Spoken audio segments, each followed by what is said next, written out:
तो ये क्वेश्चन यदि किसी गोले का त्रिज्या 2 गुना है, तो उसकी आयतन ज्ञात कीजिए। तो आप यहाँ पे समझिए कि क्वेश्चन याद करिएगा, देखिएगा क्या कह रहा हूँ कि यदि किसी गोले का त्रिज्या 2 गुनी हो, तो उसकी आयतन ज्ञात करें।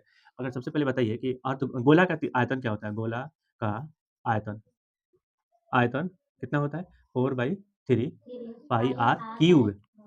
याद रखिएगा, इसलिए कहा जाता है सूत्र याद रखना बहुत ज़रूरी है। 4/3 पाई आर क्यूब। यदि त्रिज्या दुगुना, अगर यहाँ पे आर है, तो इसी पे मान लीजिए अब न्यू गोला का आयतन लिख देते हैं। नया नया नहीं, न्यू नहीं, नया लिखिए।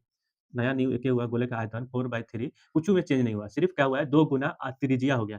पहले आर था, अब क्या हो गया 2r हो गया, ठीक है? तो दो आर की जगह पर 2r लिख दीजिए और लिख दीजिए, ठीक है? तो 4/3 पाई, पाई को पाई रहने दीजिए और देखिए अगर 3 में इसको करें, 3 दूनी दु दु इसका मतलब हुआ 2 pi R, 2 pi R, 2 pi R, तो 2 दूनी 4, 4 दूनी 8, ये r3 हो गया। अब देखिए 4/3 पाई, यहाँ पे तो 8 आर क्यूब। एगो काम कीजिए, 4/3 पाई आर क्यूब गुना अलग कर दीजिए 8, ठीक है? तो ये क्या है? ये सूत्र क्या चीज़ का है? गोला का आयतन है। तो इसका आयतन कितना एक्स्ट्रा हो गया? तो कितना गुना ज़्यादा हो गया? 8 गुना। क्या समझ में आया? 8 गुना हो गया। 8 गुना मतलब डी आंसर, ठीक है? इसी को हम लोग क्या करते हैं लोग, गोले की त्रिज्या 2 गुना हो गया। r बराबर 2r, तो क्या हो जाएगा?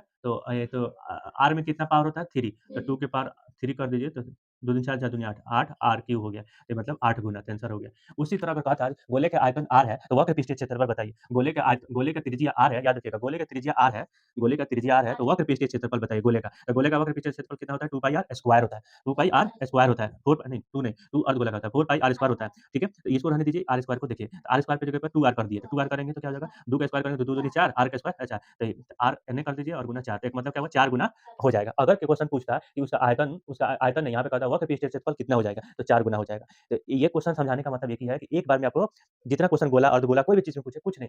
अगर त्रिज्या बोल रहा है 2 गुना है, तो त्रिज्या की जगह पर 2r लिख दीजिए और उसके बाद से क्यूब कर दीजिए। यहाँ पे देखिए किया है ना? अब यहाँ पे पूछा है वक्र पृष्ठीय क्षेत्रफल, स्क्वायर होता है वक्र पृष्ठीय क्षेत्रफल में, तो क्षेत्रफल में स्क्वायर होता है, तो इसमें क्या किया, 2 r लिख के स्क्वायर किए तो 4 आ गया, तो मतलब 4 गुना। अब जैसे कोई कहा था, अब इसको जो गलत लोग होता है, जो नहीं पढ़ा रहता है, वो क्या करता है, अगर त्रिज्या r है, तो उसका आयतन भी दो गुना हो जाएगा। ये सब फट से आंसर मार देता है, बट जबकि गलत होता है।